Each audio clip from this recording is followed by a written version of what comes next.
Once upon a time, there was a land that was happy and prosperous. It had a great education system, safe streets, and jobs for everyone. There were a few poor people and a few rich people. Most were in the middle. The people of this land paid for their good life by investing in their future together. They called this paying taxes. Everyone paid what they could afford. The poor people paid a little, the people in the middle paid a middling amount, and the rich people, 1% of everyone, paid more than the others. Just about everyone thought that this was best. But over time, rich people decided they weren't rich enough, so they came up with ways to get richer. The first way was through tax cuts. They didn't mind if this meant fewer services for everyone. They said, why should I care about other non-rich people? I can hire teachers, safety, waste disposal people to work for me for less money than taxes cost. And then I can keep the rest of my taxes for me. The second way rich people got richer was through tax loopholes. These are laws that allow people to avoid paying taxes, with the idea that it's beneficial for other people too, if this group didn't pay. The third way rich people got richer was to pay no taxes at all. This is called tax evasion. Of course, if all the people did this, everything would fall apart. But rich people and giant companies they owned figured no one would notice. This is illegal, but many did it anyway. And so it went. In 20 years, rich people doubled their share of the land's income. Schools, public safety, the roads, parks, libraries, public transportation all went into decline. The rich people didn't care. They said everyone gets what they deserve, and they bought their own teachers, police, garbage collectors, and transportation. They also bought something else, elections. They spent so much money on politics, they elected people who liked what they liked. More tax cuts for the rich and big businesses, and fewer schools, road repairs, police, firefighters, and nurses for everyone else. When the 99% became upset, the rich people and their politicians said, "There is no other way." They repeated this so often many people believed them. Meanwhile, instead of investing in things that most people could use, and instead of providing jobs that paid people well like they used to, rich people found they could make more money on Wall Street. Wall Street is a place where money makes money. Here, the 1% made money so fast that they devoted more and more money to it. They took some of that money and sent it far away, where workers had no rights, to produce things that workers used to produce here. When ordinary people wondered why rich people needed so much money, the 1% said, "Don't worry. This is good for you, too, because it will trickle down from us to you. Someday you'll be rich, and then the rules we made for us will be your rules, too." Some people weren't so sure about this, so the rich people bought newspapers and TV and radio stations and internet companies and paid them to repeat over and over, "Someday you will be rich, too. There is no alternative." Soon you could hear people saying, "There is no other way. Someday we'll be rich." Meanwhile, the rich people's money piled higher and higher. But after a while, it was piled too high. One day, the money fell down with a big crash. It fell down right on the houses of millions of ordinary people. It broke their houses.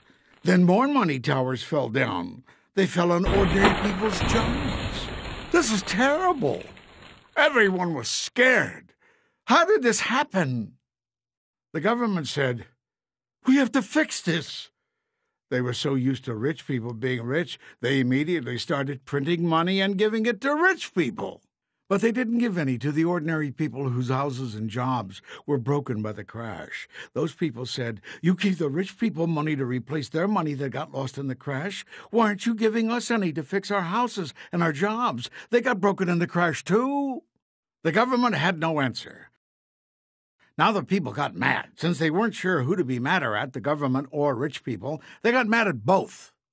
Rich people got worried. They thought, if the people get mad enough at us, they might take some of our money. This really upset the rich people, because they loved their money more than anything in the whole world. So they devised a plan. They called it, "Look over there." Whenever people said, "How come you rich people are getting richer while all the rest of us are losing our houses, our jobs, and our schools?" the rich people pointed at someone else and said, "Look over there." First they pointed at the people whose houses were broken and said, "Look over there. Poor people caused the crash. They built their houses in the wrong place. they hadn't done that, the money wouldn't have fallen on them. But most people didn't believe them. So the rich people pointed at someone else this time, teachers. They said, look over there. Teachers have jobs and you don't. No one can ever fire them. And lots of teachers are bad. The schools are failing. Teachers are the reason. Bad teachers. Bad teachers. Most people didn't believe this. They remembered the problem was the crash, not bad teachers. The rich people realized it might be safer for them if someone else pointed their fingers. So they took some of their money, and even though it was just a little bit of their money, it was a lot of money since they had so much.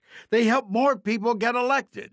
These politicians pointed their fingers at police, firefighters, librarians, and other public employees. They said, look over there! These people are greedy. They have jobs and you don't. You don't have retirement plans and they do. They caused the crash. Some people thought this might be true. They knew someone or something had caused the money to fall. Maybe it was the firefighters. But others remembered that firefighters helped them when their houses were on fire. They also remembered it was the 1% who built the money towers that crashed on their houses and jobs. Some people even remembered those towers of money had replaced factories and jobs that people used to have. And those jobs used to have retirement plans, too. And the ordinary people remembered that the teachers and firefighters lived in their neighborhoods and shopped in the same stores and didn't seem to be the problem at all. The people looked around. They saw too many students in their classrooms. They saw their roads filling with holes. They saw when they needed help, it took longer to arrive. People began to say, maybe rich people have too much money now.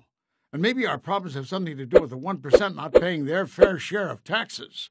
And also, maybe rich people should pay the same rate of taxes they used to when our land was prosperous and more people were better off. The rich people heard these things and grew worried. They told their politicians to pass laws to prevent people from organizing, prevent people from voting, prevent people from having retirement plans. But now the people understood the problem. It was rich people who crashed the money onto their houses and jobs. It was the 1% who got politicians to cut their taxes until there wasn't enough for schools, safe streets, libraries, health care, and parks. And it was rich people blaming everyone but themselves for what had happened. This is where we are now. And we have a question. Is there no alternative? Or can the people of this land do something to live happily ever after?